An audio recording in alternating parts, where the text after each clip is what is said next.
നമസ്കാരം, മലയാളി വാർത്തയിലേക്ക് സ്വാഗതം. കേരളത്തിൽ ഇത്ര വലിയ സംഭവ വികാസങ്ങൾ നടക്കുമ്പോൾ മുഖ്യമന്ത്രി കേരളത്തിൽ ഇല്ല എന്നതാണ് ശ്രദ്ധേയമായ കാര്യം. അതായത് മുഖ്യമന്ത്രി ഡൽഹിയിലാണ്, അതും കേന്ദ്രത്തിനെതിരായ സമരത്തിൽ പങ്കെടുത്തുകൊണ്ടിരിക്കുകയാണ്. മുഖ്യമന്ത്രി ഡൽഹിയിൽ സമരം ഘടിപ്പിച്ചപ്പോൾ തന്നെയാണ് ഇങ്ങ് കേരളത്തിൽ തിരുവനന്തപുരത്ത് SFIO അന്വേഷണവുമായി രംഗത്തിറങ്ങിയിരിക്കുന്നതും. ഇരട്ട പ്രഹരമാണ് സർക്കാരിനും പാർട്ടിക്കും ഉണ്ടായിരിക്കുന്നത്. ഒന്ന്, KSIDCയിൽ SFIO എത്തി എന്നുള്ളതാണ്. രണ്ടാമത്തേത്, SFIO അന്വേഷണത്തിനെതിരെ KSIDCയുടെ ഹർജി ഹൈക്കോടതി തള്ളിയിരിക്കുകയാണ്. KSIDC എന്തിനാണ് അന്വേഷണത്തെ ഭയക്കുന്നതെന്ന് കോടതി ചോദിച്ചു.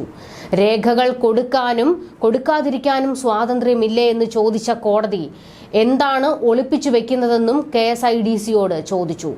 എന്തിനാണ് ഒരുപാട് ആശങ്കപ്പെടുന്നത്?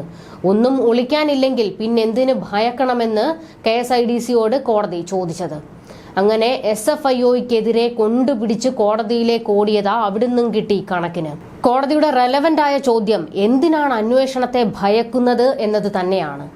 ഒളിക്കാനൊന്നുമില്ലെങ്കിൽ പിന്നെ മറക്കേണ്ട കാര്യമില്ല, ഭയക്കേണ്ട കാര്യവുമില്ല. പക്ഷേ KSIDCയിൽ SFIO കയറിയതിന് തൊട്ടു പിന്നാലെയാണ് CPMഉം സർക്കാരും ചൂട് പിടിച്ചു തുടങ്ങിയതും നെട്ടോട്ടം തുടങ്ങിയതും. ഇതിൽ നിന്ന് തന്നെ വ്യക്തമാണ് എന്തൊക്കെയോ ഒളിക്കാനുണ്ട് എന്നുള്ളത്. വ്യവസായ വകുപ്പിന് കീഴിലെ സ്ഥാപനമാണ് KSIDC. മന്ത്രി P. രാജീവ് ഉൾപ്പെടെ മറുപടി പറയണം. എന്നാൽ എക്സാലോജിക്കിലെ കളി എന്ത്? CMRLുമായി എക്സാലോജിക്കിന്റെ ബന്ധം, ഇതെല്ലാം പിണറായിക്കും മകൾക്കും മാത്രം അറിയാവുന്ന രഹസ്യമാണ്. പാർട്ടിയെ ആടിക്കളിക്കട കൊച്ചുരാമ കളിപ്പിക്കുകയാണ് തായ്ക്കണ്ടിയിൽ തറവാട്. പിണറായി വിജയനെ പോലെ തന്നെ MV ഗോവിന്ദനും നെട്ടോട്ടം തുടങ്ങിയിട്ടുണ്ട്. പാർട്ടി ആസ്ഥാനത്തിന്റെ അഡ്രസ്സാണ് എക്സാലോജിക്കിന് കൊടുത്തിരിക്കുന്നത്. ഇത് വലിയ കുരുക്ക് തന്നെയാണ്.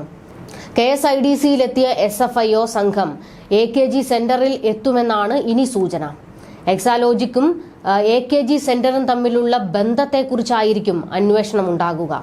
അങ്ങനെ കേന്ദ്ര ഏജൻസി AKG സെന്ററിൽ കയറിയാൽ അത് പാർട്ടിക്ക് മുഖത്തേറ്റ അടിയാകും. അതുമാത്രമല്ല, കൂട്ടയടി തുടങ്ങും പാർട്ടിയിൽ. കേന്ദ്ര ഏജൻസി AKG സെന്ററിൽ വന്നതിന് കാരണക്കാരി വീണയാണ്. എന്തിന് വീണയെ പാർട്ടി താങ്ങണം എന്ന ചോദ്യങ്ങൾ ഉയരും. അതോടെ പിണറായിക്ക് നേരെ ചോദ്യ ശരങ്ങളാകും. ഇതിനെല്ലാം മറുപടി പറയേണ്ടി വരും. ഒടുവിൽ ഗോവിന്ദനും കൈമലർത്തും. KSIDCയിൽ വരെ സീരിയസ് ഫ്രോഡ് ഇൻവെസ്റ്റിഗേഷൻ ടീം എത്തിയതോടെ വീണയെ രക്ഷിക്കാനുള്ള നീക്കങ്ങൾ തുടങ്ങിയിട്ടുണ്ട്. അതായത് അടുത്തത് വീണയിലേക്ക് തന്നെയെന്ന് CPM ഉറപ്പിച്ചു കഴിഞ്ഞു. അതാണ് വീണയ്ക്ക് കവചമൊരുക്കാൻ ഈ പരക്കം പാച്ചിൽ. കേസിൽ വീണ വിജയൻ കുടുങ്ങില്ലെന്ന് ഉറപ്പിക്കാൻ ഒരുക്കിയിരിക്കുന്നത് വിപുലമായ സംവിധാനങ്ങളാണെന്നാണ് സൂചനകൾ. സെക്രട്ടേറിയറ്റ് കേന്ദ്രീകരിച്ച് സ്ഥിതിഗതികൾ നിരീക്ഷിക്കാൻ ക്രൈസിസ് മാനേജ്മെന്റ് സംവിധാനമുണ്ട്. ഇതിനൊപ്പം കൊച്ചിയിൽ ക്വിക്ക് റെസ്പോൺസ് ടീമും ഉണ്ട്. മുഖ്യമന്ത്രി പിണറായി വിജയൻ ഡൽഹിയിലാണ്. 2 ദിവസം അവിടെയാണ്. കേന്ദ്ര സർക്കാരിനെതിരെ സമരത്തിലാണ് മുഖ്യമന്ത്രി പങ്കെടുക്കുന്നത്.